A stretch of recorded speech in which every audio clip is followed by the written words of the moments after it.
Olá, pessoal do sétimo ano, tudo bem com vocês? Espero que sim, tá? Turminha, nós estamos agora continuando nosso assunto, estamos praticamente terminando agora a primeira metade para depois continuarmos, tá? E finalizarmos esse assunto, tá?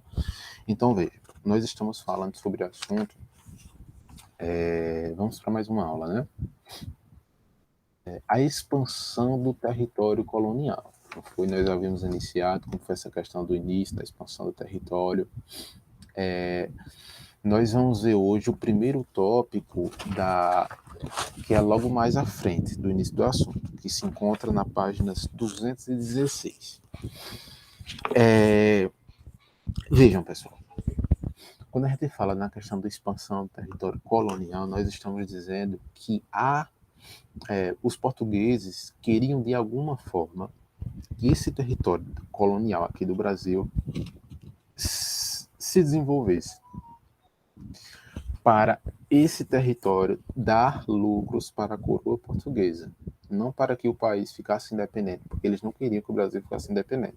Nunca esqueçam disso.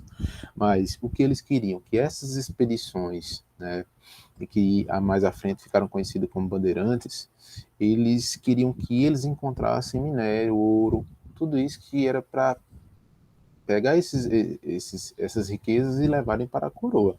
Ok? Então vejam, na página 216, que vocês estão vendo aí na tela, vai falar sobre a capitania de São Vicente e a expansão do território. Vamos lá.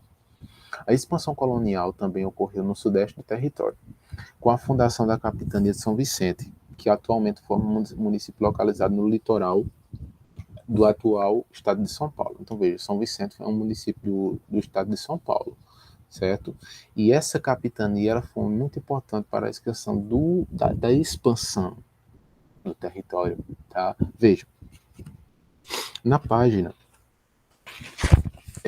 214, tá, turma? Na página 214, nós vamos ver justamente essa cidade. Vejam aí, tem uma foto do Museu Padre Anchieta, construído no local onde foi fundado o Colégio Jesuíta, na vila de São Paulo, de Piratininga, atual São Paulo, no século XVI.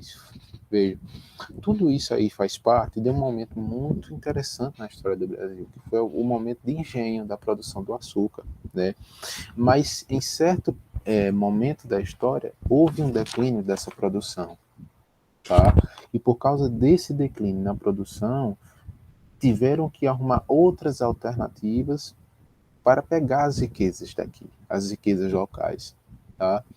Então vamos ver um pouquinho dessa questão. Na página 214 vai falar sobre a escravidão indígena e as bandeiras, tá? Veja, a tela diz o seguinte: as diversas expedições de apresamento de indígenas foram feitas no território, no interior do território, as chamadas bandeiras.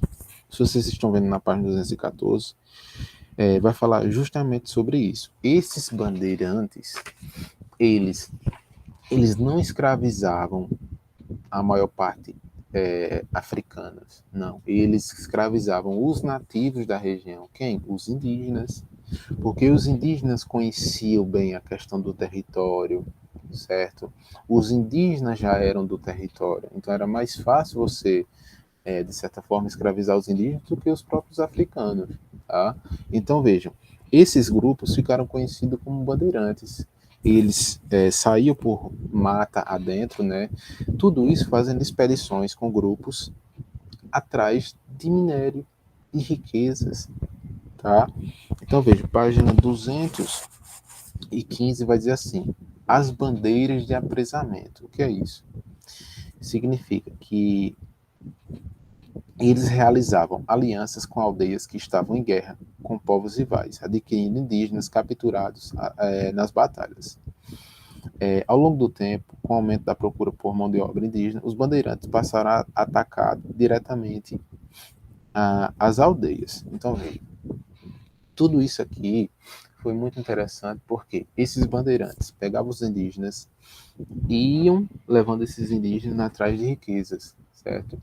E também, não só um grupo de indígenas, mas iam em outras aldeias, né? Na medida que iam encontrando aldeias, iam pegando eles para escravizar, tá? Então, tudo isso faz parte desse momento histórico. Veja, temos também as bandeiras de prospecção, né, que era o quê? Que as expedições em busca de pedras e de metais preciosos ficaram conhecidas como bandeiras de prospecção. Então, veja, olha como é interessante. Né? Nós vemos tudo isso aí fazendo parte do cotidiano